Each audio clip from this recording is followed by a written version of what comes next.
కీపర్గా కాపలా కాస్తున్నాడు ఆయన. వెళ్ళావు, దెబ్బ కొట్టు వదిలేడు, ఇంకోసారి అడితే ఇక దెబ్బ కాదు నీ బతుకే దెబ్బ అయిపోతుంది, ఇంక వెళ్ళిరా అన్నాడు. తాతగారి మాట విని వెనక్కి వచ్చేశాడు. మళ్ళీ బయటకు వచ్చి నేను బలి చక్రవర్తిని జయించాను వచ్చని వాటి తెచ్చుకున్నాడు. ఇంత ఆశ్చర్యంగా ఉంటుంది నాకు. ఓ పక్క చావు దెబ్బ తిని కూడా జయించానంటాడు ఏంటండి? ఇది అజ్ఞానమేమో అనిపిస్తుంది నాకు. ఇంతకంటే మూర్ఖత్వం, అజ్ఞానం మరొకటి ఉండదు అనమాట. మానవులలో అసలు తాను తప్పు చేస్తున్నానని తెలియని వాడు చాలా మంది ఉన్నారు. అలాగే వాడు మళ్ళీ బయటకు వచ్చి దెబ్బలు తిన్నాడు. ఇలా చాలాసార్లు రావణాసుడికి ఎన్ని అనుభవాలు అయ్యాయో, పరాభవాలు. వాడి అంతా అందరినీ జయించలా. మాంధాత చేతిలో ఓడిపోయాడు వాడు, అయినా సంధి చేసుకున్నాడు. కార్తవీర్యార్జునుడి చేతిలో ఓడిపోయాడు, వాలి చేతిలో ఓడిపోయాడు. తర్వాత బలిచక్రవర్తి కొడుకు బాణాసురుడైతే వాడిని పిండి కింద కొట్టేసేట తెలిసిన. ఓసారి బాణాసురుడు వీడు కలుసుకున్నారు. మీరు సుందరకాండ చదివితే సుందరకాండలో హనుమంతుణ్ణి సభలో చూశాడు రావణాసురుడు. అక్కడ వాడు ఏమనుకున్నాడు సుందరకాండలో? కింస్విత్ బాణోపివాసుర, వీడు కొంపదీసి బాణాసురుడా ఎందుకని అనుకున్నాడు. బాణాసురుడు మనకు అక్కడ దొరకదు, ఇదిగో ఇక్కడ దొరుకుతుంది వరాహ పురాణం. ఎందుకనంటే రావణాసురుడు జనక మహారాజు గారి సభకి బయలుదేరాట. ఆ సభకి బయలుదేరితే దారిలో 1000 చేతులు కలిగిన బాణాసురుడు కనిపించాడు. ఇద్దరు స్వయంవరానికే బయలుదేరారు. చివరికి స్వయంవరానికి వెళ్ళలేదు, వెనక్కి వెళ్ళిపోయారు అనుకోండి. అయితే సీతారామ కళ్యాణంలో స్వయంవరానికి వెళ్ళినట్టు చూసామంటే సినిమా వాళ్ళ కల్పిత కథలు. నిజానికి రావణాసురుడు స్వయంవరానికి వెళ్ళాల, అసలు ఇంకెవరూ వెళ్ళాల, వాళ్ళ బతుకు వాళ్ళ అసలు అక్కడ దాకా వెళ్ళలేదు. ఈ బాణాసురుడు వీడు దారిలో కలుసుకుని కొట్టుకోవడమే సరిపోయింది. వాడు అడిగట్ట బాణాసురుడు, ఒరే దశకంఠ ఎవడవరా నువ్వు, 10 తలకాయలు నీకు అన్నాడు. ఒరే నన్ను 10 తలకాయలు కలిగిన వాడు అంటావు, నేను 1000 చేతులు కలిగిన నువ్వెవడవరా అన్నాడు. ఈ శ్లోకాలు కేశవదాస్ అని హిందీలో కవి ఉన్నాడు, వాడు బాగా రాస్తాడు. దశకంఠ రేషట్ ఛాండిదే హట్ బారు బారున బోలియే ఆదు రాదు సమాధు మేతుము కాదు కైసే కరసకే అని ఒక దోహ రాస్తాడు ఆయన. ఒరే దశకంఠ, ఒరే శఠ అంటే మొండిపీరుగా, నువ్వు మాటి మాటికి నాతో యుద్ధానికి వస్తున్నావు, ఒక్క ముష్టిఘాతంతో నీ తలకాయ పగలగొడతానన్నాడు. దాంతో వాదోపవాదాలు పెరిగాయి. బాణాసురుడు 1000 చేతుల్లో 2 చేతులతో చంక కింద పెట్టి నొక్కేసేటువంటి వీడు పచ్చడి అయిపోయాడు, చంటి పిల్లాన్ని నొక్కేసినట్టు అయిపోతే. ఆ మధ్యన ఒక హాస్పిటల్కి వెళ్తే నర్సు పరీక్ష అని చెయ్యి నొక్కింది, ఒక్క నొక్కు. మళ్ళీ నా జీవితంలో ఈ చెయ్యి రావడానికి 10 రోజులు ఎట్టింది. కొంతమంది నర్సులు అలా ఉంటారు. అందుకని పరుసు తీసి కాస్త స్పీడ్ ఇచ్చి కొంచెం జాగ్రత్త తల్లి అంటే అప్పుడు కాస్త అమ్మమ్మ అంచేది కనిపించింది కదా నర్సుకి చెయ్యి ఇచ్చారంటే ఆ చెయ్యి అంతే. ఆవిడ కొంచెం హిడింబ. భగవంతుడు ఒక్కొక్కడికి ఒక్కో శరీరం ఇస్తాడు, ఏం చేస్తాం వాళ్ళ శక్తి అలాగా. అలాగా ఈ బాణాసురుడు ఒక్క నొక్కు నొక్కడంతో రావణాసురుడు అయిపోయాడు. ఆ రావణాసురుడికి జీవితంలో అప్పటి నుంచి బాణుడంటే భయం. అక్కడి నుంచి స్వయంవరానికి వెళ్ళక వెనక్కి వెళ్ళిపోయాట. ఇలా రావణాసురుడు అందరి చేతుల్లోనూ భంగపడ్డాడు. భంగపడిన మాయ వల్ల వాడు అనుక్షణం నేను విష్ణువుని జయించాను, దేవతల్ని జయించాను అనుకున్నాడు. ఓయి అశ్వశర మహారాజా, నువ్వు కూడా అలాగే యజ్ఞం చేశాను, విష్ణువు అంటే ఇలా ఉంటాడు అనుకుంటున్నావు, కనిపిస్తున్న విష్ణువుని గుర్తించలేకపోతున్నావు. శ్రీమన్నారాయణుడు సౌమ్యుడిగా ఉంటాడు, సుస్థిరుడిగా ఉంటాడు. ఎక్కడో వెతకొద్దా ఆయన్ని, ఎక్కడున్నాడు? మనుష్యులకి అందుబాటులో ఉన్నాడని చెప్పాడు. మీకు ఎందుకు ఈ పుస్తకం చూపిస్తున్నానంటే ఆయన ఈ 35వ శ్లోకంలో చెప్పాడు, సౌమ్యస్తు సంస్థిత క్వాపి ప్రాప్యతే మనుజై కిల ఆరాధనేన చైతస్య వాక్యం అర్థవదిష్యతే. అంటే ఏమిటి? మీరు పొందడానికి తగిన రూపంలో మీకు దొరుకుతున్నాడు, సులభంగా ఉన్నాడు, మనుష్యులకి అందుతున్నాడు, మీలో ఉన్నాడు. కానీ అందట్లేదు, ఎక్కడో ఉన్నాడని పరుగులు పెడుతున్నారు. ఇంకేం చెబుతాం? నిజానికి వేదం ఏమంటున్నది? హృదయస్థో జనార్దన, జనార్దనుడు ఎక్కడున్నాడు అని ప్రశ్న. ఎక్కడున్నట్ట? హృదయస్థ, హృదయమునందు ఉన్నాడు. హృదయము అంటే గుండెకాయ అనుకోకండి. మనకు ఆలోచన చెయ్యడానికి కావలసిన ఒకనొక దివ్యశక్తి గుండెకాయకి మధ్యలో సూక్ష్మాతి సూక్ష్మమై ఉంది. అందుకే దాన్ని హృదయ మధ్య పద్మము అంటోంది యోగ శాస్త్రం. మామూలు వాడికి గుండెకాయ, ఆ లబ్బు, ఈ డబ్బే, ఇంకేం ఉండదు. కానీ అసలు డబ్బు ఇది. ఈ హృదయ మధ్యలో ఉన్న ఒకనొక దివ్య స్వరూపం, కాంతి స్వరూపం అక్కడ ఉన్నాడు. దానిని ధ్యానంలో చూస్తున్నాడు యోగి. అందుకే యోగి గొప్పవాడు. ఏమని చెప్పాడు కృష్ణుడు కూడా భగవద్గీతలో మనకి సుస్పష్టంగా, తపస్విభ్యోధికో యోగి కర్మిభ్యశ్చాధికో మతక జ్ఞానిభ్యశ్చాధికో యోగి తస్మాత్ యోగి భవార్జున.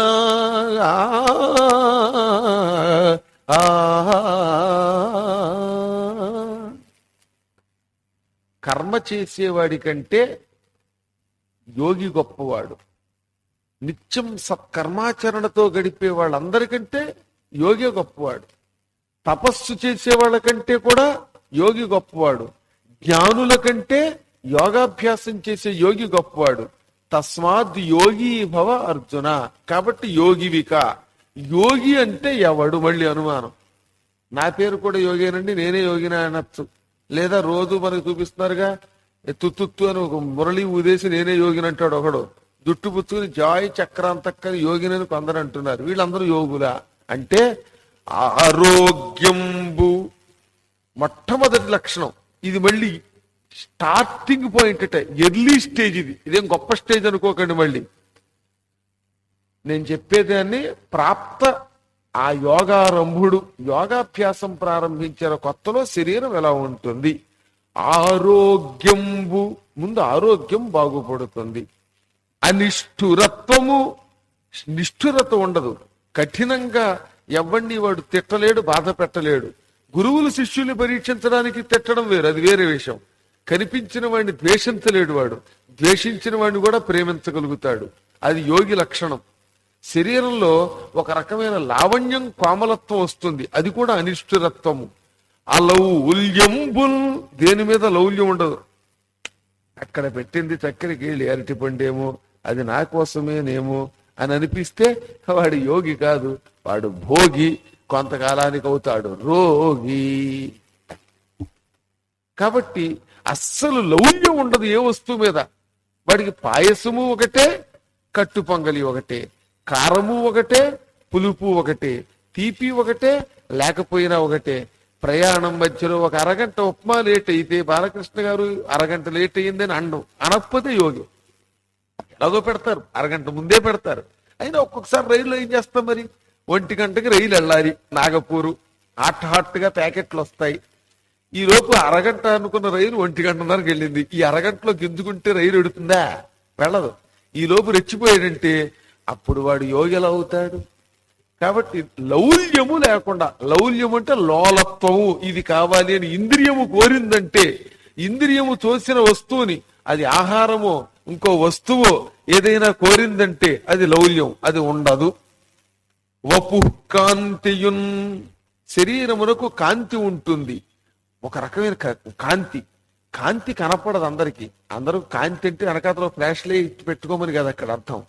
వాడి ముఖములో వెనక ఒక కాంతి వలయం, పుంజం యోగులకే కనపడుతుంది. మళ్ళీ దానినే కాంతి వలయము, పుంజము అంటున్నాం. అది మళ్ళీ జ్ఞానికే కనపడుతుంది. ఇవాళ మన వాళ్ళు ఆరా ఆరా అంటున్నారే, ఇప్పుడు ఆరా తీసి ఈ ఆరాస్ అంటే అవన్నమాట. అవి అంత తేలిక కాదు, గుర్తించాలి. సాత్వికము, రాజసికము, తామసికము, మళ్ళీ సాత్విక రాజసికములు, రాజసిక తామసికములు, తామసిక సాత్వికములు అని ఇన్ని రకాలుగా ఉంటాయి కాంతులు కూడా. ఆ కాంతి ఉంటుంది శరీరములో. తర్వాత మూత్రవిచ్చారాల్పత్వము, అస్తమాటు మూత్రం పోయాడు, అస్తమాటు మలానికి వెళ్ళక్కర్లా. అందుకని మూత్ర విట్టు అంటే మలం, మూత్రం మలం. అల్ప అత్వము, తక్కువగా. చారము అంటే విడిచిపెట్టుట. మలమూత్రములు తక్కువగా విడిచిపెడతాడు. వీడికి అసలు కోరిక ఉండదు. అలాగని విడిచిపెట్టకూడదని చెప్పాం కదా అని బంధించుకుంటే పక్కవాడికి వస్తాడు. అలా ఏడిపించకూడదు కంపుతోటి.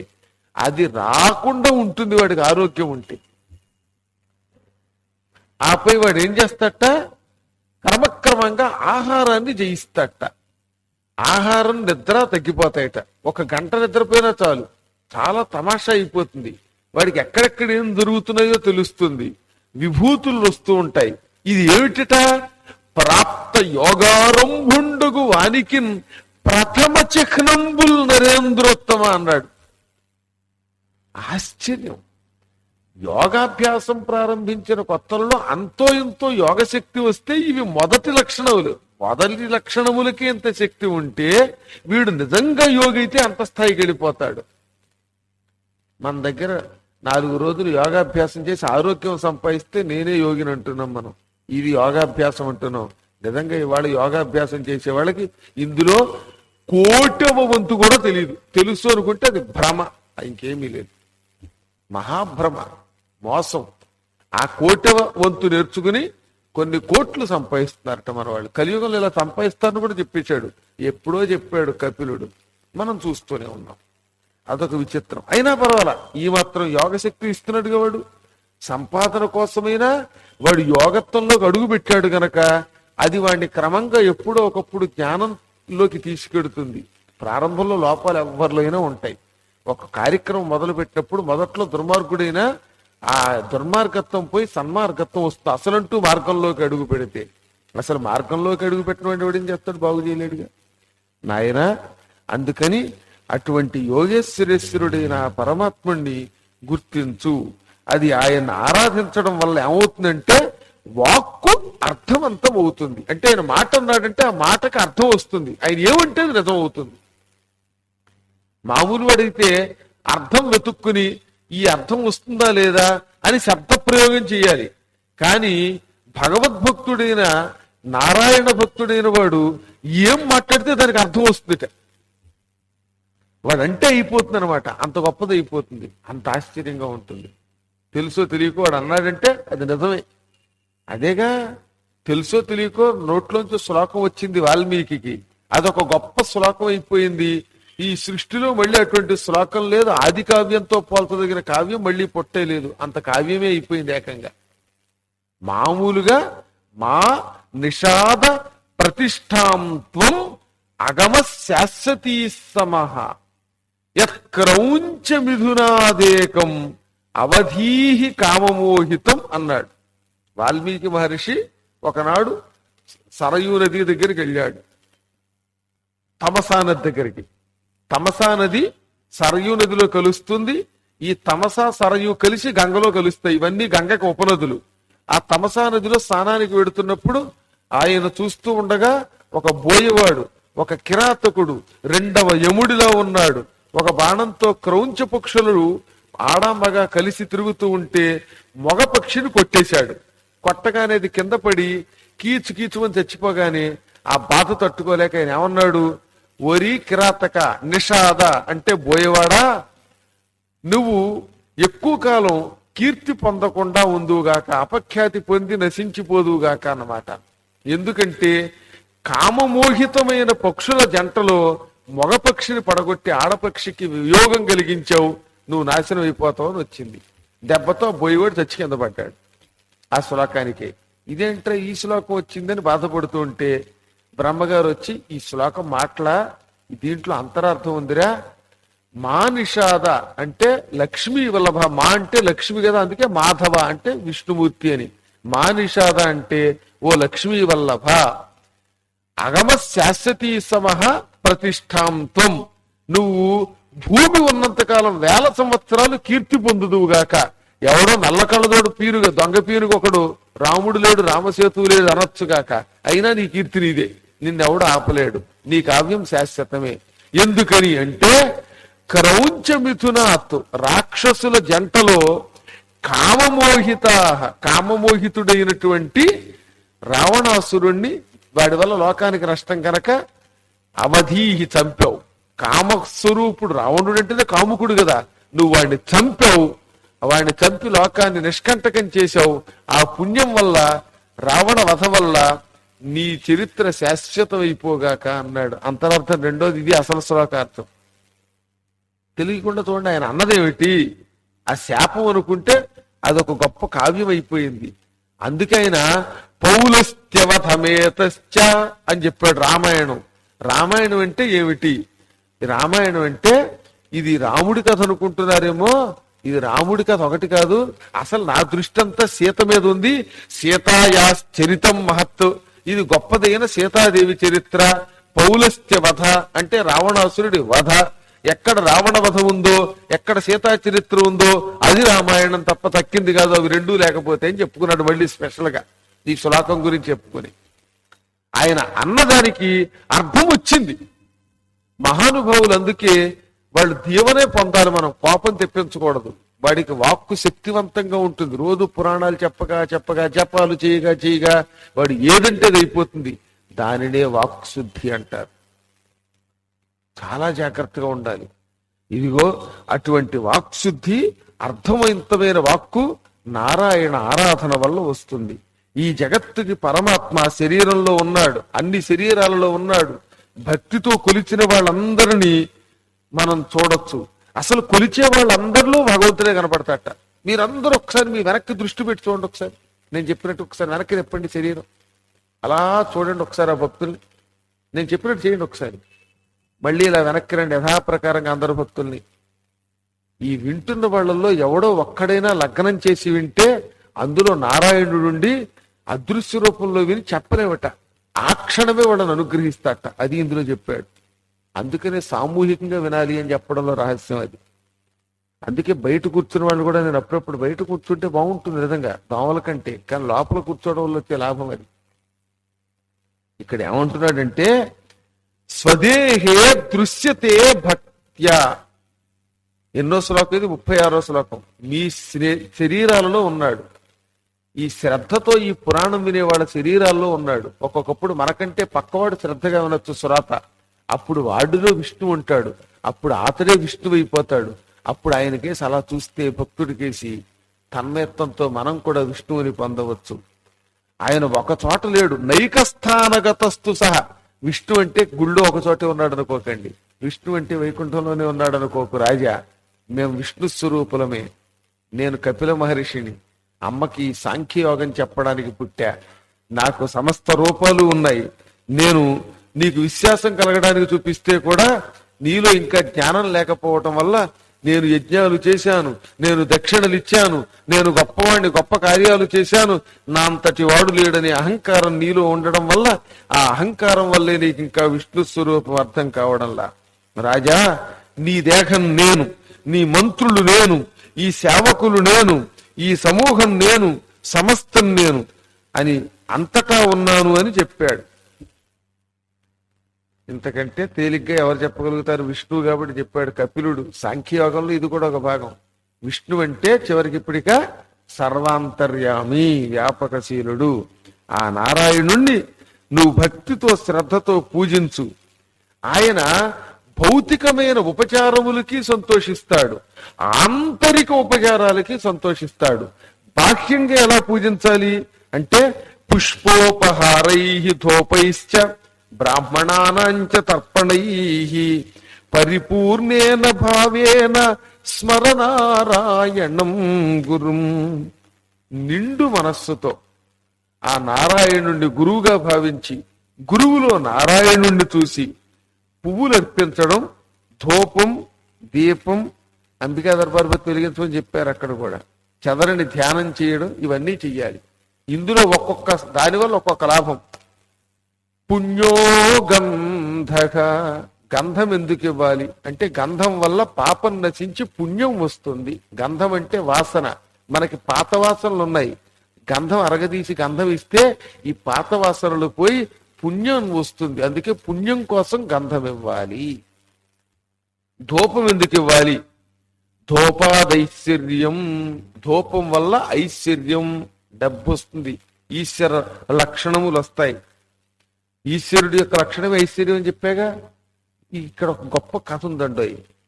తమిళంలో శివపురాణంలో చాలా కథలు ఉన్నాయి. వచ్చేయండమ్మా, ఏం మొహమాటలేదు. మీ అందరి కోసం ఎంతమంది వచ్చిన పుష్పక విమానంలో ఇక్కడ సీటు ఉంటుంది. అసలు మీరు రావాలి, జ్ఞానులు మీరు. మీరు నిలబడితే నా కాళ్ళు ఆగేయో. మీలో విష్ణు ఉన్నాడు. అలాగున్నాడని మిమ్మల్ని అందరినీ ఇంటికి పట్టుకెళ్ళి నేను భరించలేను, కానీ విష్ణు స్వరూపులుగా భావించి నమస్కరించాలి. మళ్ళీ అదో సంస్కారం, అదో గొప్ప విషయం. ద్రావిడంలో ఒక గొప్ప కథ ఉంది, ఈ జాగ్రత్తగా వినవలసిన కథ. ఒక ఆయన చాలా కోటీశ్వరుడు, మంచి సంపద ఉంది. సంపద ఉన్న కాలంలో ఆయనకి దేవుడు దెయ్యం గుర్తుకురారా.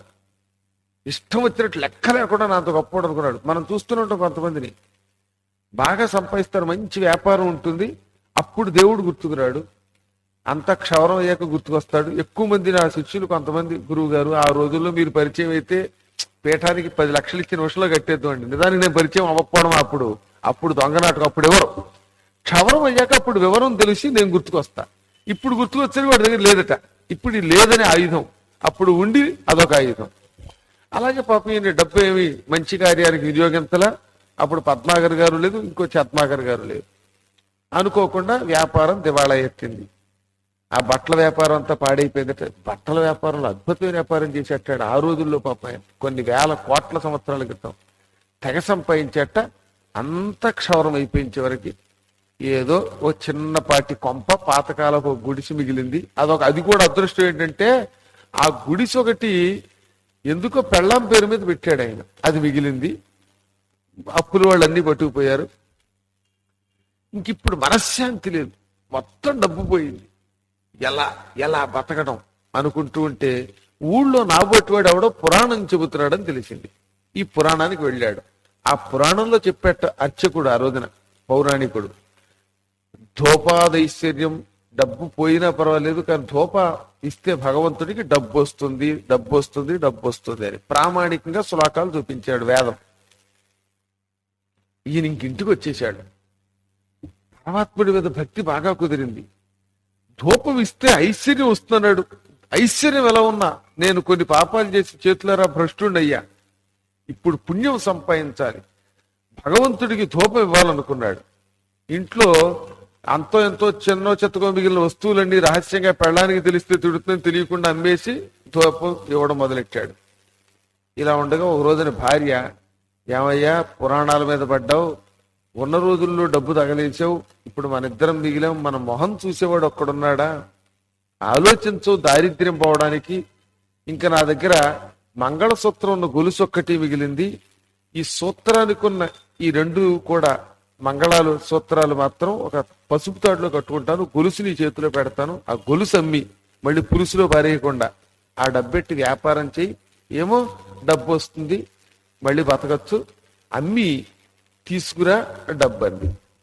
వీడు సరే అన్నాడు. ఆవిడ పసుపు తాడులో ఈ మంగళసూత్రాలు 2 తగిలించుకుని గొలుసు చేతిలో పెట్టింది. ఇది తీసుకుని అమ్మేశాడు. డబ్బు వచ్చింది. ఆ డబ్బు పుచ్చుకుని ఏ వ్యాపారం చేద్దామని వస్తుంటే దారిలో శివాలయం కనపడింది. ఆలయం కనపడగానే వీడికి ఒక్క శకనం గురువు గారు చెప్పింది గుర్తొచ్చింది. పురాణం అన్నాడుగా ధూపాదైశ్వర్యం అని. శివాలయంలో ఈ నాటికి ధూపం ఇచ్చే ఐశ్వర్యం వస్తుంది, పైగా ఏ రకంగా శివుడికి ధూపం ఇచ్చేయాలనుకున్నాడు. వ్యాపారం మర్చిపోయాడు. వాళ్ళ ఆవిడ మెడలో గొలిసిది, ఇది తప్ప ఇంకేం లేదు, ఇంటికి వెడితే పులుసు కూడా లేదు.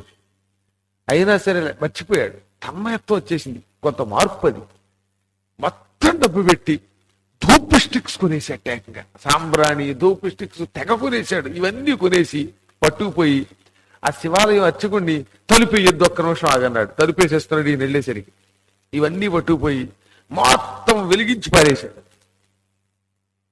గుడంతా ఈ చివరి నుంచి చదువుతాక స్టిక్స్ వెలిగించి పెట్టేసి ఆ సాంబ్రాన్ని వేసి గుగ్గిలం వేసేసి పెట్టేశాడు. ఓ ఘుమఘుమలు ఆడిపోయి ధూపంతో మొత్తం దేవాలయ ప్రాంగణం అంతా నిండిపోయింది. తృప్తిగా పొగలోంచి చూసుకున్నాడు శివుణ్ణి, ఆనందం తట్టుకోలేక. మనకు ఉజ్జయినిలో చూసారా, తెల్లవారుజామున ఓ భస్మం జల్లేస్తూ ఉంటే పొగిస్తూ ఉంటే ఆ శివుడి లింగం కాసేపు కనపడదు, అలా అయిపోయింది గుడంతా. అలాగే చూసుకున్నాడు తృప్తిగా. ఇంకా ఆలయం తలుపేసుకున్నాడు. ఆఖరి ధూపు స్టిక్కులో ధూపం కూడా అయిపోయేదాకా చూసుకున్నాడు. అయిపోయింది. ఇప్పుడు గుర్తొచ్చింది మళ్ళీ వాళ్ళ ఆవిడ ఇల్లు. అన్నీ అయిపోయాక క్షవరం అయ్యాక మా ఆవిడ గొలుసిచ్చింది, వ్యాపారం అంది, నేనంతా కూడా మొత్తం ఈ పులుసులో పెట్టాను, ఇప్పుడు ఇంటికెడితే అలుసో లేకపోతే నన్ను కంట్లో నలుసు కిందో తీసి అవతల బారేస్తుందేమో, చచ్చానరా బాబు. ఇప్పుడు పెళ్ళామంటే కొంచెం భయం పట్టుకుంది. అయితే ఇంద్రే నా స్వామిని కళ్ళారా తృప్తిగా పొగలో చూసుకున్నాను అనుకున్నాడు. ఇంటికి వచ్చాడు. ఇంకా ఆవిడ తిట్టిన కుట్టిన శరీరం అప్పగించేద్దాం అనుకున్నాడు. ఇక అందుకే వచ్చాడు. తీరా వచ్చి చూస్తే అక్కడ గుడిసె కనపడలా. ఆ గుడిసె బదులు 7 అంతస్తులతో ఉన్న ఒక అద్భుతమైన భవనం కనపడింది. ఆ భవనం చుట్టూత పెద్ద ప్రాకారం, ఆ లోపల అద్భుతమైన కొలనులు, సంపదలు, అవే ఇవే సమస్తం కనపడుతున్నాయి. కలకంఠ సుఖ నీలకంఠ సముత్కంఠ మానిత కూజితోద్యానములను హల్లక కల్హార ఫుల్ల దిందీవరాంభోరుగా మోదములను కలహంస సారస కమనీయ మందు శబ్దంబులు తాళ శబ్దములనీన భానుచంద్ర ప్రభాభాసమాన స్వర్ణ కాంతోపలోపల సౌధములను కలుగునద్భుతమైన సంఘములతోడ కానవచ్చడు భవనంబు మానవుండు చూచి మహనీయుడుండెటు చోద్యమేమో అనుచునుండంగా అతటకు అతివ వచ్చే.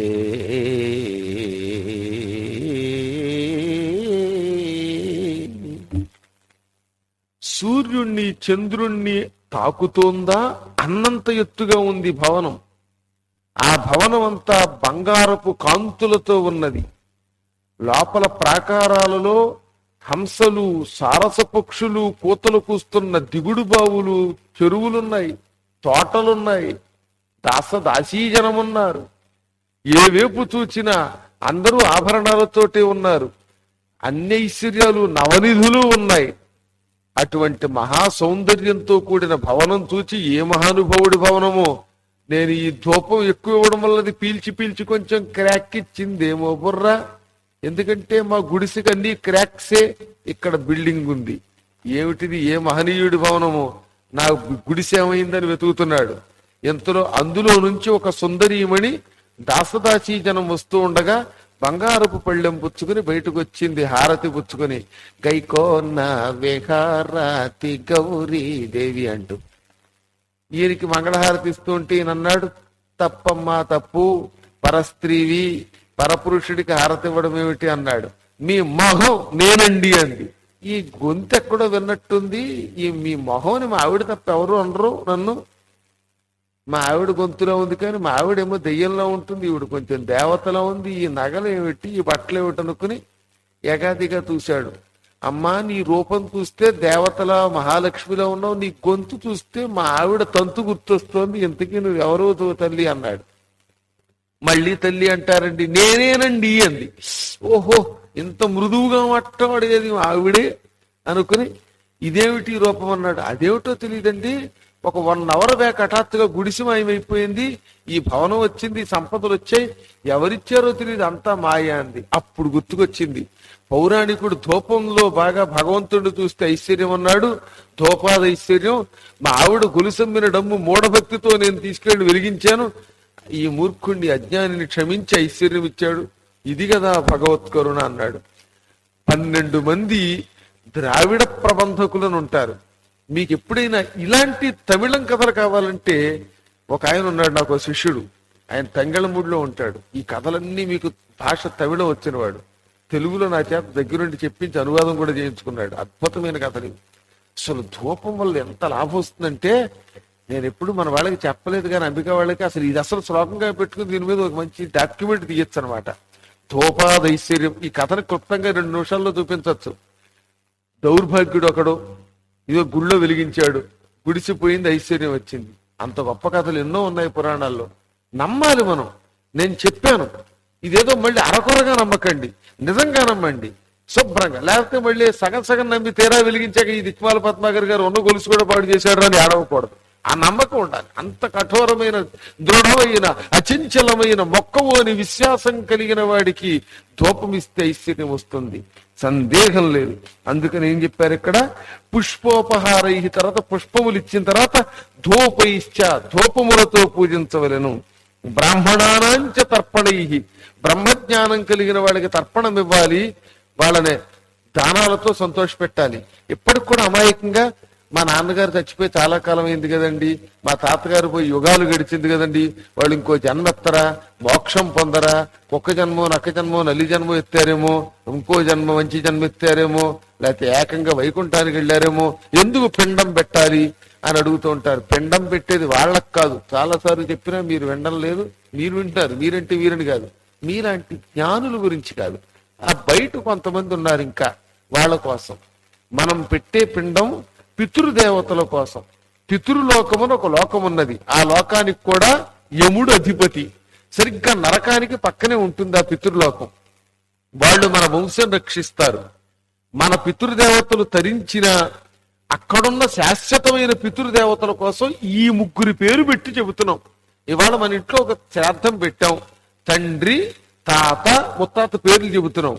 వీళ్ల కోసం కాదట, ఈ ముగ్గురిని తలుచుకుని ఈ ముగ్గురి పేరు మీదుగా, ఓ పితృలోక దేవతలారా, మీకు మేము ఆహారం అందజేస్తున్నాం, మీరందరూ మేమిచ్చే తిలోదకములతో సంతృప్తి పొందండి, మా వాళ్ళు నరకంలో ఉంటే ఈ నరకం నుంచి ఉద్ధరించండి, ఇప్పటికే నరకం నుంచి స్వర్గానికి వెడితే మా వంశంలో ఉన్న వాళ్ళని అనుగ్రహించండి, మా వంశంలో వాళ్ళందరూ అనుగ్రహం పొందితే ఉత్తరోత్తర అభివృద్ధి చెయ్యండి అని దీంట్లో అంతరార్థం. ప్రతి మంత్రంలో ఒక అంతరార్థం ఉన్నది. ఆ పితృదేవతల అనుగ్రహం లేకపోతే వంశంలో రోగాలు, రొచ్చులు, సుఖం లేకపోవడము, ఏదో ఒక ఇబ్బంది కలుగుతూనే ఉంటుంది. మనం పితృదేవతల్ని శ్రాద్ధ కర్మలతో ఆనంద పెట్టకపోతే వచ్చే నష్టం ఇది. అసలు శ్రాద్ధం అంటే శ్రద్ధయ కురుతే యదం శ్రాద్ధం, శ్రద్ధతో నమ్మకంతో, ఏమైపోయినా నా శరీరం పర్వాలేదు నేను చేస్తానని చేసేది శ్రాద్ధం. దృష్టితో చూస్తే అందరూ కనపడతారు, మీరు నమ్మినా నమ్మకపోయినా. నేను 14 లోకాలు కళ్ళారా ఎన్నో పర్యాయాలు ధ్యానంలో చూశా. నమ్మితే నమ్మట్లేకపోతే పాండు ఎవడో నాకు ఒకరితో సంబంధంలా, నా మనస్సే నాకు సాక్షి. అనేక కోటి బ్రహ్మాండములు ధ్యానములలో చూశాను, అనేక కోటి బ్రహ్మాండ నాయికని చూశాను, అనేక పర్యాయాలు అక్కడికి వెళ్ళాం వచ్చాం. రాకపోతే ఇన్ని పురాణాలు చెప్పమన్నా చెప్పలేం, మీరు వినాలేరు. అంతే, సందేహం లేదు. కాదు అంచేత అమ్మవారికి నాకు తేడా ఉందని అనుకోకర్లా. ఆ చెప్పేటప్పుడు కాసేపు ఆ మాతృస్వరూపం, ఇదొక తన్మయత్వం, ఇదొక అనుభూతి కలిసిపోతాం. మీరు అలాగే అయిపోతూ ఉంటారు, సందేహం లేకుండా. ఇక్కడికంటే క్షేత్రాలలో ఇంకా తన్మయత్వం పొందుతారు. ఇక్కడ ఒక్కొక్కసారి ఇంకా దోమలు కొట్టడం వల్ల, ఇంకో దాని వల్ల, పక్కన ఇంకో ఇబ్బంది వల్ల వస్తాం ఇహలోకంలో. క్షేత్రములలో మీరు పొందుతున్న తన్మయత్వం చూసినప్పుడు నా శరీరం గగురు పొడిచేది. నేను చెప్పేది తరచుగా ఒక్క మీ గురించి కాదు, సహజంగా లోకానికి ఈ సందేశం వెళ్ళాలి. అందువల్ల మనం తెలియకుండానే అనుభూతి పొందుతాం, వాళ్ళు మనమవుతాం, మనం వాళ్ళమవుతాం. ఇంతకీ చెప్పొచ్చేది ఏంటంటే, శ్రద్ధతో వింటే అన్ని రూపాలు మనవే. ఆ పరమేశ్వరుణ్ణి చదరని ధ్యానముతో పొందుటయే పరమేశ్వర ధ్యానము. నమ్మకంతో చేస్తే ధూప వైశ్వర్యం, పుష్పోపహారం ఇస్తే మూర్ఖత్వంపై విద్య వస్తుంది. విద్య రావడానికి పువ్వులు ఇవ్వాలి, పువ్వులను లేకుండా పువ్వులను తిరస్కరిస్తే వాడికి మూర్ఖత్వం వస్తుంది. ఈ జన్మలో మాట రాని వాళ్ళు ఈ జన్మలో అజ్ఞానంతో ఉంటారు, ఈ జన్మలో సరిగ్గా వాక్కురాదు. చూశారు కొందరికి స్వచ్ఛత, వాళ్ళు పువ్వులతో పూజ చేయకపోవటంట. ఇంకొక రహస్యం చెప్పనా మీకు, దేవీ భాగవతం 9వ స్కంధంలో నేల మీద పెట్టకూడనివి కొన్ని చెప్పారు. శంఖము పువ్వు కూడా, పువ్వులు నేల మీద పెట్టి అప్పుడు పూజ చేస్తే వచ్చే జన్మలో మూర్ఖుడై వాక్శుద్ధి లేకుండా పుడతాడు. అప్పుడు వాడు అని అంటాడు, నాలిక మడత పడుతుంది. రామానం అంటే లామ అంటాడు వాడు. వాడికి సరైన శుద్ధి ఉండదు. ఎందుకంటే పువ్వులు నేల మీద పెట్టకూడదు, శంఖం కింద పెట్టకూడదు. ఇవన్నీ నియమాలు. ఇప్పుడు మనం ఏం చేయాలి, పువ్వులు జాగ్రత్తగా ఒక కాగితంలోనో ఒక ఆకులోనో పళ్ళెంలోనో పెట్టి వాటిని పరమాత్మకి సమర్పించి భక్తితో చేస్తే మన ఇంట్లో మాట రాక బాధపడుతున్న వాళ్ళకి మాట వస్తుంది. చూడండి, కొంతకాలం పాటు శివలింగం మీద రోజు భక్తి శ్రద్ధలతో శివాయ నమః, శివలింగాయ నమః, భవాయ నమః, భవలింగాయ నమః అంట పువ్వులు పేస్తే వాక్శుద్ధి వస్తుంది వస్తుంది వస్తుంది వస్తుంది. ప్రామాణికం ఇవన్నీ. అందుకని పుష్పోపహారములు ఇవ్వాలి. పరమేశ్వరుడు త్వరగా మనల్ని అనుగ్రహిస్తాడు. అనగానే అమ్మ బాబోయ్ ఇన్నున్నాయా అని అశ్వశిరుడు కొంచెం ఇప్పుడు మళ్ళీ ఏం చేశాడు, ఆనందంలోకి వచ్చాడు. ఇక ఆయన అడుగుతాడండి, ఎన్ని ప్రశ్నలు అడుగుతాడో అవి చెబుదామంటే పక్కన ఏదో బ్యాండ్ మొదలైంది. ఈ బ్యాండ్ రేపు వేద్దాం మళ్ళీ. అంచేత యథాప్రకారంగా రేపు కూడా 6:30 అంటే 6:30కి మొదలుపెట్టి అనే వ్యక్తి కథ వస్తుంది. తర్వాత వేటగాడు ఒకడు వస్తాడు, చాలా తమాషా కథలు. నేను ఎరిగి ఇందులో ఈ పురాణములో ఉన్నన్ని విశేషములు ఇంకెక్కడ లేవు. అటువంటి విశేషములతో మనం కలుసుకుందాం మళ్ళీ రేపు. అంతవరకు స్వస్తి ప్రజా.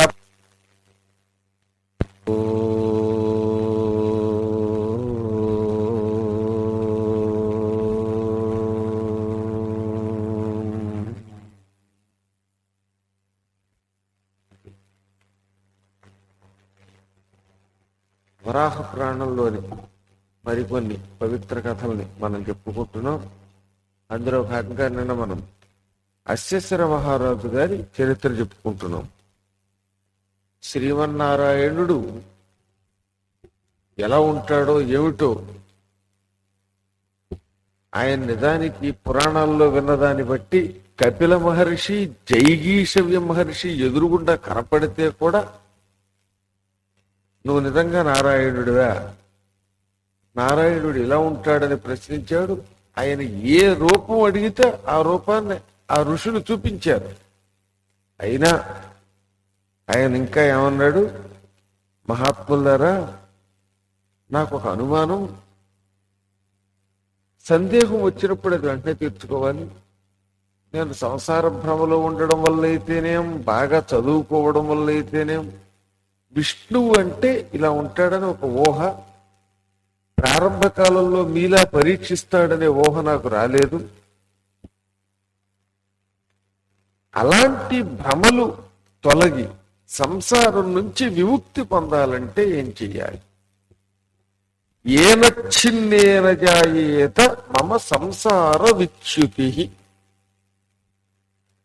సంసారము నుంచి విచ్యుతి కలగాలి అని అడిగాడు ఆయన. చ్యుతి అంటే విముక్తి, భ్రష్టత్వం, రెండు అర్థాలు ఉన్నాయి. సంసారం నుంచి భ్రష్టత్వం పొందడము అంటే అక్కడ నిజమైన లక్ష్యం ఏంటంటే విముక్తి అని అర్థం. సంసారం గురించి మనం పదే పదే నిత్యం చెప్పుకుంటూనే ఉన్నాం. ఏమీ లేకపోయినా ఉన్నట్టు అనిపిస్తేనే సంసారం. సుఖం లేకపోయినా ఏదో సుఖం ఉందని అనిపిస్తే అదే సంసారం. ఇవాళ ఉండి రేపు వెళ్ళిపోతుందని తెలిసినా అందులోనే తీపిని, అందులోనే మాధుర్యాన్ని చూడటమే సంసారం. ఇందులో నుంచి ఇంకా మళ్ళీ ప్రవేశించక్కర్లేకుండా ఉండే విముక్తి కావాలి అని కోరుకోవడాన్ని విచ్ఛిత్తి అంటాం, విచ్యుతి అంటాం. అది కావాలి. దీనికి ఏం చెయ్యాలి అని అడిగాడు. అప్పుడు కపిల మహర్షి ఆయనకి సమాధానం చెబుతూ, రాజా, సంసార భ్రమ తొలగాలి అని నువ్వు అంటున్నావు. ఈ సంసార భ్రమ అంటే నీ ఉద్దేశం ఏమిటి? సంసారం నుంచి విముక్తి పొందడం అంటే సంపదల మీద వ్యామోహం తగ్గాలనా, లేక శరీరం మీద వ్యామోహం తగ్గాలనా, కుటుంబం మీద వ్యామోహం తగ్గాలనా, లేక పునర్జన్మ లేకుండా చేసుకోవాలనా? మళ్ళీ నీ అనుమానం ఏమిటని అడిగాడు ఆయన. సాధారణ ప్రతివాడు అస్తవాడు సంసార భ్రమ అండం ఉంది. కానీ సంసార భ్రమ అంటే అందులో కూడా చాలా ఉన్నాయి. కంప్యూటర్ నేర్చుకోనట్ట. కంప్యూటర్ నేర్చుకోవడం అంటే అందులో ఏం నేర్చుకోవాలి? కంప్యూటర్లో కొన్ని కోట్లు ఉన్నాయి. వీడికి ఏం కావాలో తెలియాలి ముందు. అసలు మనకి ఏది అవసరమో అది మనకే తెలియటంలా. అందుకని ఆయన ఏమన్నాడు, శరీరం మీద ఉందా నీకు వ్యామోహం, లేక కుటుంబం మీద ఉందా, డబ్బు మీద ఉందా, అసలు జన్మే వద్దనిపిస్తుందా, దేని మీద ఉంది? అప్పుడు ఆయన, మహాత్మా నువ్వు అన్న తర్వాత అసలు నాకు ఏమి సంసారమో కూడా తెలియటంలా, కానీ తరచుగా నాకు ఒక కోరిక ఉంది, మోక్షం పొందాలి. ఇంటికి విశేషం చెప్పంటారా? మోక్షం పొందాలనుకోవడమే కానీ ఆ మోక్షం అంటే ఏమిటో ఈయనకి తెలియదుట. ఇప్పుడు అడిగే ఆయనకి మోక్షం పొందాలని ఉంది, ఇంటికి మోక్షం అంటే ఏమిటో అది తెలియదు నాకు. కానీ ఎక్కువగా నేను వినడం ఏమిటంటే పెద్దల ద్వారా పుట్టడం, చావడం, ఈ పుట్టడం మళ్ళీ చావడం, మళ్ళీ పుట్టడం, మళ్ళీ చావడం, ఇది ఒక చక్రం అని, ఈ చక్రంలో సుఖం లేదని మాత్రం తెలుస్తోంది. అందులో అనారోగ్యం వచ్చినప్పుడో, తీవ్రమైన కష్టం వచ్చినప్పుడు, మొగుడు పెళ్ళాల మధ్య తగాదా వచ్చినప్పుడు, అటువంటిప్పుడు దిక్మాల జన్మ అనిపిస్తోంది. మళ్ళీ ఒక్కొక్కసారి కాస్త భార్యాభర్తలు ప్రేమగా మాట్లాడుకోగాని మా ఆయన ఎంత మంచివాడు, ఇదే బాగుంది అనిపిస్తోంది. అంటే పూర్తిగా సంసారం మీద ద్వేషం రావడంలా, అలాగని పూర్తిగా మమకారము రావడంలా, విసుగ్గా ఉంది కొంత మొత్తం మీద చేస్తున్న సంసారం మీద. ఇటువంటి సంసారం అక్కర్లేకుండా, అంటే భూమి మీద జన్మ ఎత్తకుండా, అది ఏ జన్మైనా అవ్వచ్చు, మానవ జన్మ అవ్వచ్చు, కుక్క జన్మ అవ్వచ్చు, నక్క జన్మ అవ్వచ్చు, ఇంకో జన్మ అవ్వచ్చు, మొత్తం మీద జన్మ ఎత్తకుండా శాశ్వతానందం పొందడం మోక్షము అని కొద్ది మంది ద్వారా విన్నా. అటువంటి శాశ్వతానందం ఇచ్చే మోక్షం ఎలా వస్తుందో చెబితే చాలు నాకు. మళ్ళీ అక్కడ కూడా నాకున్న సందేహం ఏమిటో చెబుతున్నా విను. కొంతమంది ఏమంటున్నారంటే కర్మము వల్ల మోక్షం వస్తుంది అన్నారు. నీవు చేసే పని నువ్వు చెయ్యి, కానీ ఫలాపేక్ష లేకుండా చెయ్యి, ఈ కర్మాచరణము వల్ల మోక్షము వస్తుంది అని. కాబట్టి మోక్షము కర్మము వల్ల వస్తుందా లేక జ్ఞానము వల్ల వస్తుందా? ఈ సందేహం తీర్చు. అడిగిన శిష్యులకి సందేహం తీర్చడమే మహానుభావుల లక్షణం అనగానే అప్పుడు కపిల మహర్షి అన్నాడు, బాగుందయ్యా, తెలుసో తెలీదో అనుకుంటూ గొప్ప ప్రశ్నే వేశావు, ఏకంగా పెద్ద కొండకి అసలు పెట్టావు, మోక్షమే అడిగావు, పైగా మోక్షం జ్ఞానం వల్ల కర్మం వల్ల అన్నావు. నువ్వు అడిగిన ప్రశ్న ఎంతో పూర్వం చాలా మందికి వచ్చింది. అందులో బ్రహ్మ మానస పుత్రుల్లో ఒక గొప్ప వ్యక్తి ఉన్నాడు, రైభ్యుడు అని ఒక ఋషి. ఆయన సాక్షాత్తు బృహస్పతిని ఈ ప్రశ్న అడిగాడు. బృహస్పతి ఆయనకి సమాధానం చెప్పాడు. ఇదే ప్రశ్న వసువు అని పేరు కలిగిన మరొక రాజు కూడా అడిగాడు. వాళ్ళకి బ్రహ్మగారి దగ్గర ఉన్న బృహస్పతి చెప్పిన సమాధానాలు ఇవాళ నేను నీకు చెబుతున్నా. నువ్వు అడగచ్చు, నువ్వే చెప్పొచ్చు కదా అని. మాకు కొన్ని నియమాలు ఉన్నాయి. మేము సాక్షాత్తు విష్ణు స్వరూపులమైన భక్తుల అనుభవాలే చెబుతాం, మా అనుభవాలు చెప్పాం. ఆ భక్తులు నాకు పూర్వం ఉన్న భక్తులు, వాళ్ళ అనుభవాలే మీకు కథారూపంలో అందిస్తాను. చెబుతున్నా విను. పూర్వం చాక్షుషుడు అని ఒక మనువు ఉన్నాడు. ఆ చాక్షుష మనువు కాలంలో బ్రహ్మవంశ జ్ఞానం కలిగిన మహానుభావుడు, రాజశ్రేష్ఠుడు, విద్వాంసుడు, దాత వసువు అని ఒక రాజు ఉన్నాడు. ఈయన చాలా గొప్పవాడు. ఆయన శక్తిని మెచ్చుకుని ఇంద్రుడు విమానం కూడా ఇచ్చాడు. ఆ విమానం ఎక్కడికి కావాలంటే అక్కడికి వెళ్ళేది. ఆ విమానం ఎక్కి ఆకాశంలో తిరుగుతూ ఉంటే ఆయనను ఉపరిచర వసువు అన్నారు. ఉపరిచరం అంటే పైన తిరిగేవాడు అన్నమాట. అలాంటి రాజు ఆయన. ఆయనకు ఒకనాడు బ్రహ్మలోకానికి వెళ్ళాలనిపించింది. సాక్షాత్తు బ్రహ్మదేవుణ్ణి చూడాలి, దర్శనం చేసుకోవాలనే కోరికతో ఆయన వసుశ్చ బ్రహ్మణ సత్వ గతవాంతృక్షయ పథి చైత్ర రథం దృష్ట్వా విద్యాధరవరం నృప. ఆ వసురాజు ఒకనాడు బ్రహ్మదేవ దర్శనం కోసం బయలుదేరాడు. బ్రహ్మగారి భవనానికి వెళ్ళాడు. ఆయన విమానంలో వెడుతుంటే దారిలో చైత్రరథుడు అని ఒక విద్యాధరుడు కనపడ్డాడు. వెంటనే వసు అడిగాట, అయ్యా తమరెక్కడికి వెడుతున్నారండి అని. అడిగావు, నేను బ్రహ్మగారి దర్శనానికి వెళ్ళాను, ఆయన్ని చూశాను, సంతృప్తి తీరలేదు, మళ్ళీ వెడుతున్నాను అన్నట్ట. ఒక్కొక్కడు గుళ్ళోకి వెడతాడు, దర్శనం అయి వెళ్ళి బయటకు వచ్చాక మళ్ళీ జనాలు దూరం మళ్ళీ పెడతాడు. వాడికి కొంత సాటిస్ఫాక్షన్ ఉండదు. అందులో తిరుపతి లాంటి గుళ్ళోకి అయితే చెప్పక్కర్లా, జబ్బొచ్చుకుని ఎవడన్నా గంటేస్తే చెప్పలేం, కానీ అవకాశం దొరికితే సెకండ్ టైం దూరదాం అనుకుంటాడు. అదొక ఆనందం. ఎన్నిసార్లు చూసినా చూడాలని. పక్క వాళ్ళు చూడకూడదు, మనమే చూడాలి అనిపిస్తుంది ఎవరికి వాడికి. మనం క్యూలోకి వెళ్లే ముందు ఎందుకంటే ఇంత లేటు, ఆ ముందున్న వాళ్ళని గంటడం లేదండి అంటాం. అదే మనల్ని గంటితే మనకి ఎంత బాధో. పక్క వాళ్ళని గంటి అని మనల్ని మాత్రం అక్కడ అలా నిలబెట్టేసి ఎన్ని గంటలైనా దర్శనం ఇప్పించాలి, అంతే కదా. ఈయనకు కూడా అలాగే బ్రహ్మగారి దగ్గరికి వెళ్ళాక ఎవడో గెట్టేసేట మళ్ళీ చూడాలనిపించింది, అందుకని వెడుతున్నాను అన్నాడు. అనగానే వసురాజు బ్రహ్మగారిని చూడటానికి మా వంటి వాళ్ళకి సమయం ఏమైనా ఉన్నదా, లేక గుమ్మం దగ్గరికి వెళ్ళాక అలా ఎదురు చూడాలి అని ఎవరైనా అంటారా, ఎదురు చూడమంటారా, వెళ్ళగానే దర్శనం అవుతుందా అని అడిగితే వెంటనే అన్నాడు, ఇప్పుడైతే అక్కర్లేదండి, సభలో ఉన్నారు బ్రహ్మగారు. ఎప్పుడు కూడా ఆయన కొలువులో ఉన్నప్పుడు, సభలో ఉన్నప్పుడు అందరూ వచ్చి కూర్చుంటారు, ఎదురుగుండా ఉన్నవాడు అందరికి కనపడతారు. సాధారణమైన వ్యక్తులకైతే ఒక ఇబ్బంది ఉంది, దూరం నుంచి చూస్తే స్పష్టంగా కనపడరు, కానీ బ్రహ్మగారు అందరికీ చాలా దగ్గరగా ఉన్నట్టే కనపడతాడు. అందువల్ల కొలువులో ఉన్న బ్రహ్మని నువ్వు దర్జాగా చూడొచ్చు అన్నట్ట. వెంటనే వసువు గారు బ్రహ్మభవనానికి వెళ్ళాడు. అయితే కొలువులోకి బ్రహ్మగారు రావడానికి, సభాభవనం ఏర్పాటు అవ్వడానికి కొంచెం సమయం ఉన్నది ఆ రోజు. అందుకని వాకిటి దగ్గర నిలబడ్డాడు. ఒక్కోసారి ఉపన్యాసానికి ముందు వచ్చేసిన అసలు వాడు తలుపు తీపది ఏం చేస్తాం మనం, ఆ బయట నిలబడతాం. అలాగే ఆ ఆడిటోరియం, బ్రహ్మగారి ఆడిటోరియం ఇంకా తీల, అందుకని కొంచెం బయట నిలబడ్డాడు ఈయన.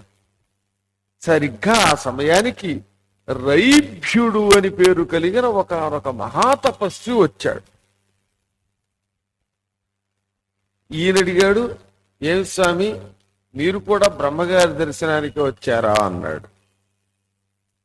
అవునండి, బ్రహ్మగారి దర్శనానికి కాకపోతే ఎంత కష్టపడేందుకు వస్తాం, కాకపోతే నేను బ్రహ్మగారి దర్శనానికి రావడం వరకు అతను కారణం ఉంది. బ్రహ్మగారి దర్శనమునకు ఇవాళ బృహస్పతి వస్తున్నాడు, నాకు బృహస్పతితో పనుంది. నేను దేవలోకానికి వెళ్ళా, దేవలోకంలో బృహస్పతి గారు లేరు అన్నారు. ఎక్కడున్నారు అని అడిగా. అడిగితే ఇదిగో ఫలానా చోట దేవలోకంలో సభ బ్రహ్మలోకానికి వెళ్ళింది, ఆ బ్రహ్మ సభలో బృహస్పతి గారు కూడా కొలువై ఉన్నాడు, అందుకని అదిగా ఆ బృహస్పతి గారు కావాలి అంటే ఇప్పుడు దేవలోకంలో ఉన్నాడు, బ్రహ్మలోకానికి కడమన్నారట. అర్థమైందా డొంక తిరుగుడిది? నిజానికి ఒక వ్యక్తి ఉన్నాడు, ఆ వ్యక్తికి పని పద్మాకర్ గారితో కాదు, పద్మాకర్ గారు ఉపన్యాసం వింటున్నటువంటి ఏ తాతారావు గారితో పని ఉంది. తాతారావు గారి ఇంటికి వెళ్తే పద్మాకర్ గారు ఉపన్యాసంలో దొరుకుతారన్నారట, అందుకని ఆయన ఇక్కడికి వచ్చాడు. ఎలాగో వచ్చాం కదా బ్రహ్మగారి దర్శనం కూడా చేసుకున్నట్టు ఉంటుందని అయ్యిదా కూర్చుంటట. అది రైభ్యుడు చెప్పిన మాట. నేను నిజానికి బ్రహ్మ దర్శనముల కోసం రాలా, బృహస్పతి కోసం వెళ్ళా. బృహస్పతి దేవసభలో లేడు, కానీ దేవసభలో వాళ్ళంతా బ్రహ్మసభ జరుగుతోంది, అక్కడికి బృహస్పతి కూడా వెడుతున్నాడు అని చెప్పారు. దాంతో ఆ బృహస్పతి కోసం వస్తూ, ఎలాగూ బృహస్పతి కోసం వస్తున్నాం కదా బ్రహ్మసభలో కాసేపు కూర్చుందాం, తర్వాత మహానుభావుడైన బృహస్పతితో మాట్లాడదాం అని వచ్చాను అన్నాడు. ఇంతలోనే సభాభవనం తీశారు. బ్రహ్మగారి సభాభవనానికి అన్ని వైపులా తలుపులుంటాయి, తాళాలు తీశారు. మహానుభావులందరూ వచ్చారు, సభాభవనంలో కూర్చున్నారు. బ్రహ్మగారు కూడా ఆశ్చర్యం ఏంటంటే సభాభవనంలో ఆయన వేదిక మీద దర్జా కూర్చున్నారు. అక్కడ దోమలు కుట్టవు, దోమలు కుట్టితే ఇలా దోమలు తోలడానికి శిష్యులు కూడా అక్కర్లా. బ్రహ్మగారి సభలో ఎందుకో కానీ దోమలు ఉండవు, ఆ సభలో ఉన్న దోమలన్నీ మన దగ్గరికి వస్తాయి. ఇక్కడ ఇది భూలోక సభ, ఇది మాలోకం, అది అసలు బ్రహ్మలోకం. సరే బ్రహ్మగారు సభలో కూర్చున్నాడు, వేదాలు వచ్చాయిట. బ్రహ్మసభ అంటే మాట్లాడటండి. మరి బ్రహ్మగారిని స్తోత్రం చేయడానికి ముందు వేదములు వచ్చి 4 వేదాలు 4 రూపాయలు ధరించి చక్కగా బ్రహ్మగారిని స్తోత్రం చేసాయి. అక్కడికి అది అయిపోయింది. తర్వాత జనం అంతా వచ్చారు, బ్రహ్మగారిని వివిధ రీతుల్లో స్తోత్రం చేశారు. బ్రహ్మగారు వారందరికీ జ్ఞానాన్ని బోధించారు, ఎక్కడెక్కడ ఏమేం జరుగుతుందో అన్నీ చెప్పారు. అసలు బ్రహ్మగారి కాలజ్ఞానం అది.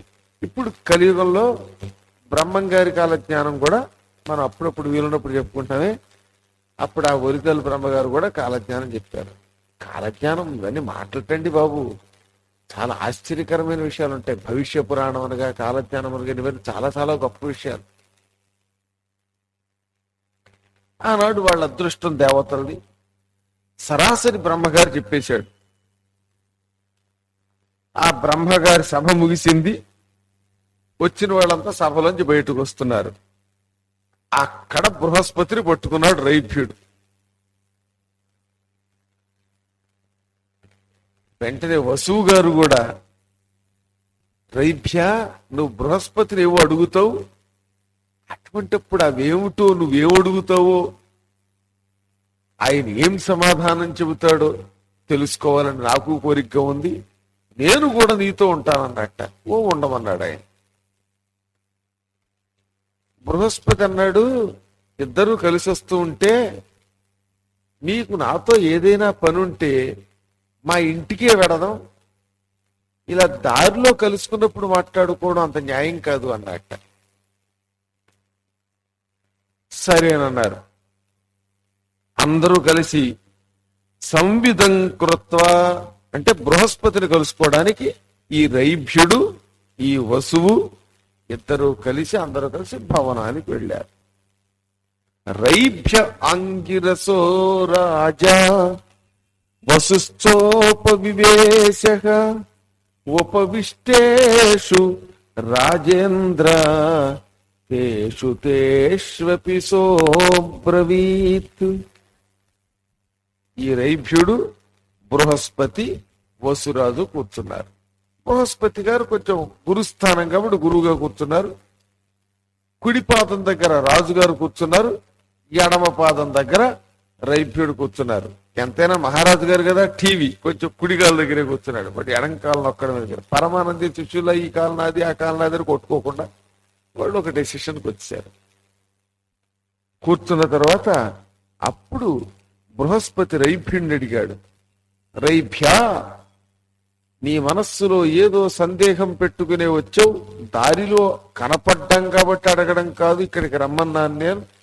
ఇప్పుడు చెప్పు, వేదాలు చదివావు, వేదాంగాలు చదివావు, పుణ్యమూర్తివి, నా వల్ల నీకు కావలసిన పనేమున్నది, నీకున్న సందేహం ఏమిటి? సహజంగా రైభ్యుడికి సందేహం ఉండకూడదు, ఎందుకంటే నువ్వే పండితుడివి, ఎంతో మంది సందేహాలు తీర్చిన మహానుభావుడివి. అయినా నీకు కూడా సందేహం ఉంది అంటే ఏదో కారణం ఉంటుంది. అది సామాన్యమైనది అయి ఉండకపోవచ్చు, అందుకని అడుగుతున్నాను, ఏమున్నాయి నీ సందేహాలు అన్నాడు. అప్పుడు రైభ్యుడు అన్నట్ట, బృహస్పతే కర్మణా కిం ప్రాప్యతే జ్ఞానినా అధునా మోక్షయేతన్మమా చక్ష్వ పృచ్ఛతః సంశయం ప్రభో. మహాత్మా గురుదేవ బృహస్పతి, నాకు అద్భుతమైన అనుమానం, మామూలు అనుమానం కాదు. మోక్షం మోక్షం అంటున్నారు అంటే మళ్ళీ భూలోకంలో దిక్కుమాలిన మానవ జన్మ ఎత్తక్కరలేదు అని విన్నాం. మోక్షము అంటే జీవత్వం నుండి విముక్తి పొందడమే మోక్షం. మోక్షం ఇచ్చుహు ముముక్షుహు అని, మోక్షమును కోరుకుంటే వాడు ముముక్షువు. ఆ ముముక్షత్వం కూడా ఏమిటి? మానవ జన్మో లేకపోతే దేవ జన్మో ఏ జన్మెత్తినా అది మోక్షం కాదట. ఆశ్చర్యం. మనం ఇంతకాలం సాధారణంగా మానవులు అనుకునేది ఏమిటంటే మానవ జన్మో కుక్క జన్మో నక్క జన్మో మొత్తం మీద ఈ భూలోకంలో పుట్టడమే ఇబ్బంది, అలా భూలోకంలో పుట్టకుండా ఉండడం మోక్షము అని. అలా కాదు, దేవజన్మ కూడా మోక్షం కాదు. మోక్షం అనగా సంసార జన్మ బంధములలో వ్యామోహము కలిగించే ఈ స్వర సిద్ధ సాధ్య నర కిన్నర పన్నగ యక్షచారణాసుర విద్యాధర గంధర్వాది జాతులలో ఏదెత్తినా అది మళ్ళీ జన్మం కిందే లెక్క వస్తుంది. కాబట్టి అటువంటి జన్మ కర్మలకు అతీతమైన స్థానానికి వెళ్ళడానికి మోక్షం. ఇప్పుడైతే మోక్షం అంటే ఏమిటి? ఏ లోకానికి వెడితే మళ్ళీ మనం తిరిగి రామో, ఏ లోకానికి వెడితే దుఃఖభూయిష్టమైన జన్మరాదో, ఏ లోకానికి వెడితే సాధారణమైన పుణ్యం క్షీణించడం జరగదో అది మోక్షం. స్వర్గలోకంలో ఇంద్రుడి పదవి కూడా కొంతకాలం పోయకపోతుందిగా. మనం చాలాసార్లు చెప్పుకున్నాం, ఇంద్ర పదవి కూడా శాశ్వతం కాదు. కాబట్టి ఇవి శాశ్వతం కాని పదవులు మనకెందుకు? దిక్కుమాల ఇంద్ర పదవులు, లేకపోతే మహారాజా పదవులు, లేకపోతే సీఎం పదవులు, పిఎం పదవులు అవెందుకు? అటువంటి కర్మలకు అతీతమైన దుఃఖరాహిత్యం మోక్షం. అటువంటి మోక్షం కర్మముల వల్ల వస్తుందా లేక జ్ఞానం వల్ల వస్తుందా? మోక్షం జ్ఞానం వల్ల వస్తుందా, కర్మాచరణ వల్ల వస్తుందా? కర్మాచరణం అనగా యజ్ఞములు చెయ్యడం, దానాలు చెయ్యడం, ఇవన్నీ కూడా కర్మాచరణములే. అన్నం వండడం కర్మ, తినడం కర్మ, ఇవన్నీ కర్మలే. అలా కాకుండా జ్ఞానాసక్తితో మోక్షం పొందొచ్చా? ఈ రెండిట్లో ఏమిటో చెప్పుని అని అడిగాడు. అప్పుడు బృహస్పతి చెప్పిన అద్భుతమైన మాట ఏమని అంటే, యత్కించిత్ కురుతే కర్మ పురుషః సాధ్వసాధువా సర్వం నారాయణే న్యస్య కుర్వన్నైవ చ లిప్యతే.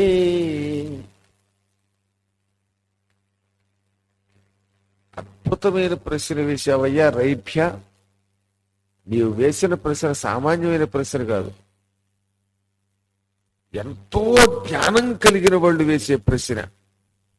ఇంకో రహస్యం చెప్పమంటావా ఋషి? నీవు వేసిన ప్రశ్న వేయడానికే ఈ వసురాజు గారు మనస్సులో నిర్ణయించుకుని బ్రహ్మలోకానికి వెళ్ళాడు. అడగలేకపోయాడు. నువ్వు అడిగావు, ఆయన అడగల. భక్తులు రెండు రకాలు. సందేహం వస్తే ఎవరిని అడిగితే సందేహం తీరుతుందో ఆ సందేహం తీర్చుకోవడం కోసం ఆ వ్యక్తి దగ్గరికి వెడతారు, అడుగుతారు. కొందరు లోపల లోపల పెట్టుకుంటారు.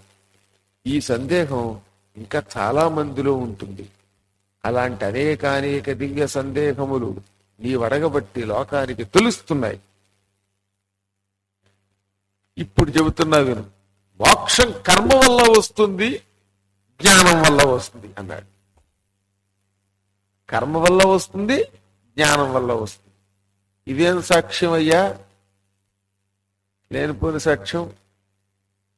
కోర్టులోకి వెళ్ళి వెనకటికి కూడా ఇది మంచిదా అది మంచిదా అని అడిగితే వీడిది మంచిదే వాడిది మంచిదే అని సమాధానం చెప్పినట్టుగా ఉంది. కర్మ వల్ల మోక్షమా జ్ఞానం వల్ల మోక్షమా అంటే కర్మ వల్ల మోక్షం, జ్ఞానం వల్ల మోక్షం వస్తుందంటున్నావేమిటి బృహస్పతి అన్నారు ఇద్దరు కలిసి. అనగా ఆ వెంటనే చెప్పాడు, ఏం దోమలండి బాబు, నన్ను చంపేస్తున్నాయి. ఏకధాటిగా నన్ను ఎక్కువ కుడుతున్నాయి, మిమ్మల్ని కూడా కుడుతున్నాయా? ఆహా, అంటే మీరు నాకంటే చాలా ఉన్నత స్థాయికి వెళ్ళిపోయారు. పాపం మా అమ్మాయి ఏమో అలాగా దోమలు తోలుతూనే ఉంది. 7వ తరగతిలో వచ్చింది నా దగ్గరికి. మొట్టమొదటి 7వ తరగతి 6వ తరగతి 7వ తరగతి నుంచి చేరింది. ఆ ప్రభావం వల్ల అంటే దాదాపు చాలా చిన్న వయసులో కూడా ఇంకా పెరిగింది అనుకోండి, వేరే విషయం. దగ్గరుండి కాళ్ళు టపాటపా కనిపించిన దోమం తోలుతూనే కుడుతున్నాయి అంటే నేను మీరెవరూ కదలడం లేదంటే మిమ్మల్ని కొట్టకుండా గురువు గారినే పరీక్షిస్తున్నాను అనుకున్నాను. అలా కాదు, మిమ్మల్ని కుడుతున్నాయిట. కానీ మీరు కదలట్లేదంటే మీరు స్థాయికి వెళ్ళిపోయారు, మీరు పరమ మోక్షానికి వెళ్ళిపోయినట్టు. గురువు గారి కంటే మీరే గొప్పవాడు. గురువు గారి నుంచి ఏదో లాపుకున్నారు వాటికి. ఆ దోమలు కుడుతాయని తెలుస్తుంది అప్పుడప్పుడు. మీరు ఉన్నత స్థాయికి వెళ్ళిపోయారు. మీ శరీరం భ్రమైపోయింది. మీకు మోక్షం ఖాయం. కొంచెం ఈ పిచ్చి గురువుని, అమాయకపు గురువుని కూడా కొంచెం దృష్టిలో పెట్టుకోండి. ఎంతమంది కలిసి మా గురువు గారి కోసం మోక్షం కావాలని మీరే కోరుకోండి. ఇంతకాలం నాకు ఏదైనా అంతో ఎంతో పాండిత్యం ఉందనే గర్వం ఉంటే మొత్తం పోయింది. లేదు కానీ ఓ రవ్వంత ఉంటుంది అప్పుడప్పుడు, అది కూడా పోయింది. ఎందుకనంటే ఎంత సాధకులు మీరు. దోమలు కుడుతూ ఉంటే అసలు కదలకుండా వింటున్నారు. ఆశ్చర్యం. మీకు కొట్టుకోండి తప్పట్లు. మరి మీకు నేనెక్కడ కొట్టను, మీకు కూడా నేనెక్కడ కొట్టను.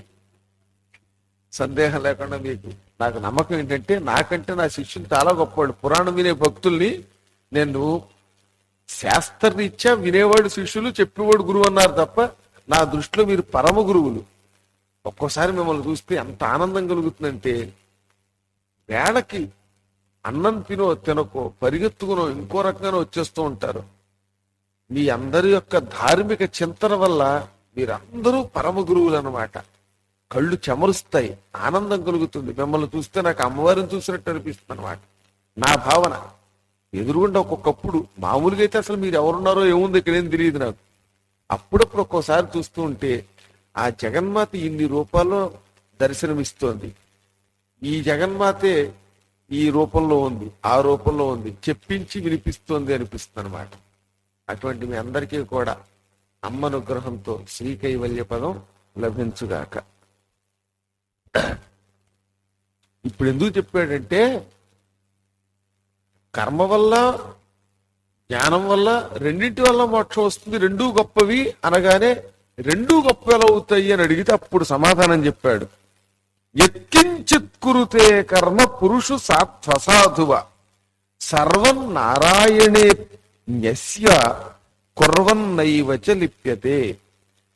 ఏ పని చేసినా అది చిన్నవ్వచ్చు పెద్దవ్వచ్చు, అన్ని పనులు నేను చేస్తున్నాను అనుకోక అది నారాయణ పరముగా, అంటే చేస్తున్న కర్మ ఫలితం ఆశించకుండా. అన్నం వండాం, తిన్నాం, పురాణానికి వచ్చాం, విన్నాం, నడిచాం, పడుకున్నాం, ఏం చేసినా ఈ కర్మలు మొత్తం నారాయణుడికి సమర్పించాలి, అంటే భగవదర్పణ చెయ్యాలి. ఇది జ్ఞానం అంటే. ఇది నేను చేస్తున్నాను అనుకోకుండా అమ్మ పరమాత్మ నువ్వే చేయిస్తున్నావు అనుకుని అర్పించాలి. అప్పుడు మనకి కర్తృత్వం లేదు. చాలా కష్టం ఇది. ఒక వ్యక్తి ఒక పని చేస్తూ ఇది నేను చేస్తున్నాను అనుకోకుండా ఉండగలడా? ఉండలేడు. కానీ ఈయన ఏమంటున్నాడు ఇప్పుడు బృహస్పతి, నువ్వు ఏం చేసినా నేను చేస్తున్నాను అనుకోకు, నేను చేస్తున్నాను అనుకోకుండా ఇదంతా భగవదర్పణం, భగవంతుడు చేస్తున్నాడు అనుకో. అప్పుడు నీకు దుఃఖము లేదు, సుఖము లేదు. అప్పుడు నీకు ఏ కోరిక ఉండదు. మరి ఎంత కష్టం అది. దోమలు కుడితే కుడుతున్నాయని అనుకోకుండా ఉండగలవా? అనుకోలేము. అబ్బాయి కుడుతున్నాయి అనుకుంటున్నాం కదా, అలా కుడుతున్నాయి అనుకోవద్దు అన్నాడు. ఇంకంతే మోక్షం అట. అన్నం తింటున్నావు అనుకోకు, ఇది విష్ణువు తింటున్నాడు అనుకో. ఆకలి వేసినప్పుడు కూడా అలా అనుకోవాలి. తింటున్నప్పుడు మాత్రం ఆయన తింటున్నాడు అనుకోవడం కాదు, ఆకలి వేసినప్పుడు అలాగే అనుకో. మెట్ట వేదాంతం, వేదాంతం అని రెండు ఉన్నాయి. అంటే ఇతరులకు కష్టం వచ్చినప్పుడు నీకు కాదు కష్టం భగవంతుడికి వచ్చింది అనుకో అని సలహా ఇస్తాట. అదే తనకు కష్టం వస్తే మాత్రం అయ్యో నాకు కష్టం వచ్చిందంటే తనకు వచ్చినప్పుడు కూడా అలా అనుకోవాలి. అప్పుడు ఏ కర్మ చేసినా ఆ కర్మ మనకి రాదు, ఆ కర్మ ఫలితం మన అంటదు. అప్పుడు మనకు మోక్షం వస్తుంది. అందుకే భగవద్గీతలో కృష్ణుడు ఏం చెప్పాడు? మత్కర్మ కృత్తు అన్నాడు. మత్కర్మ కృత్తు అంటే నా గురించే పని చెయ్యి. మత్పరమః అది నాకే సమర్పణగా చెయ్యాలి. మత్కర్మ కృన్ మత్పరమో అని చెప్పిన శ్లోకంలో ప్రధాన సారాంశం